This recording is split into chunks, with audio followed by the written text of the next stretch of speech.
Hey guys, this is Jessi Kneeland of Remodel Fitness, and this is part of my ongoing series, the Ask Jessi Kneeland Q&A.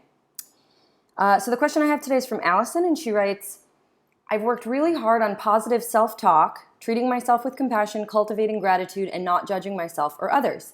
The weird thing is that sometimes it really works. I honestly feel like I'm becoming the person I want to be, but then at some point I always seem to catch myself falling into old habits of being negative and ungrateful and judgy. How do I make it finally stick? How do I make it finally stick? That's the question. Okay. So the short answer is that it's a process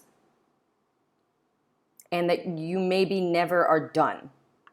I think a lot of times people get it in their heads that there's like a way you're going to be where you cross over a line and all of a sudden you're done. You did that. Like now you're always compassionate and grateful and positive and happy.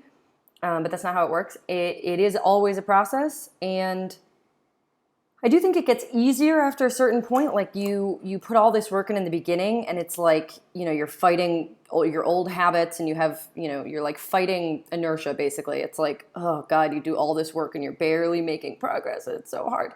And then after a certain point, you get easier, it gets easier. You just kind of keep going up and up.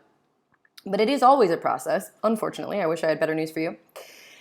So I'm going to focus on the long answer, which is, what to do in that process to make it both actually more effective and also a lot more enjoyable. And as you go along this process, like how to handle that. So the practice I'm going to give you is to think of it like training your body. Like you wouldn't go to the gym and try to, like if you're like, oh, I'm out of shape. You wouldn't go to the gym and try to get 100 hours of working out back to back, right? You would die. It wouldn't make any sense. You wouldn't be 100 hours fitter. You would be in the hospital. So no, you go for like 30 to 60 minutes and then you go home and you sleep, and then maybe you go back the next day, or maybe the next day you rest and you go back 2 days later, and then you do it again, 30 to 60 minutes, and then you go back home and you sleep and you do other stuff, right? So, and then 3-6 months go by and you're like, oh shit, I'm in shape. That's awesome. Or whatever. So, but you need to be constantly pushing yourself and progressing in the gym and then going home and resting. And that's a really, really important part of the process. The gains you make, like the progress your body makes, the changes your body make happen outside of the gym while you're healing and recovering from the work that you put in. And I want you to think of the inner work that you do in the same way, because all of our systems can be trained in a similar way, and it'll help you a lot if you think of it that way.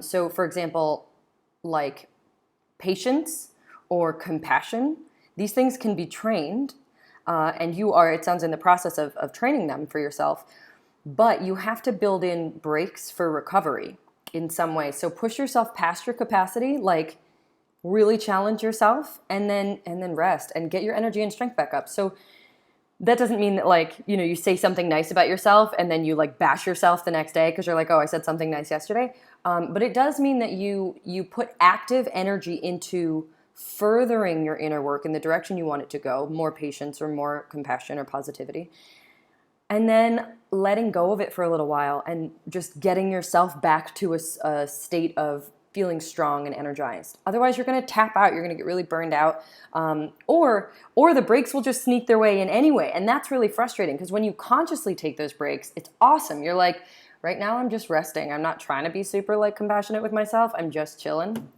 And that feels good because you're in control of that. But if you don't make those conscious choices, they happen anyway. Like your unconscious self at some point is going to take over, and all of a sudden you'll be like, I'm going to say something nice to myself, and you're going to look in the mirror and be like, yo, you're fat. Like, it's going to happen. And that's because you didn't build in the time and the space consciously to get yourself back to feeling strong and energized. You're built to push past your capacity and then rest. And so your body will force those breaks upon you when you're training. Like you'll get sick, for example, or you'll get injured if you're doing this with physical training.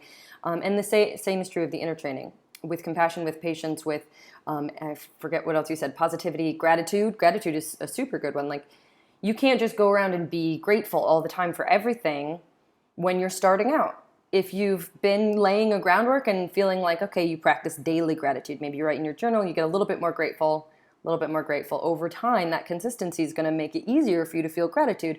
more and more throughout your day, because you're training your mind to notice what makes you feel grateful. And that's what you need to be doing.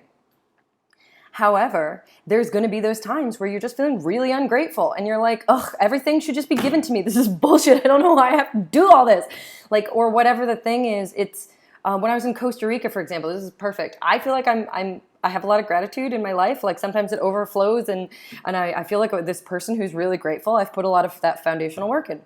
And then I was in Costa Rica, and like, even though logically I know how crazy and privileged and ungrateful this is, we had water cutoffs after a certain time, and I was just like, ugh, can't believe, like, oh my God, how can we not have running water after like 7 p.m.? That is ridiculous, you know?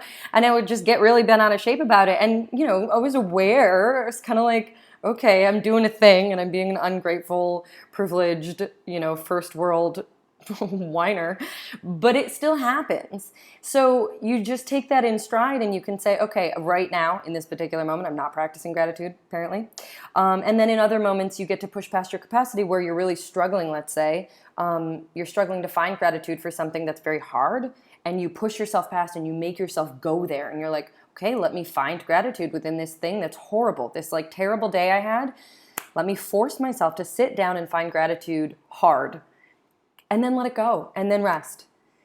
And give yourself permission to not find gratitude everywhere all the time, because that's exhausting and impossible. So that's my advice to you. In the journey, on this journey, because it is a journey, it's a process, it's going to take a long time and you're never going to arrive. You're just going to keep journeying and keep processing.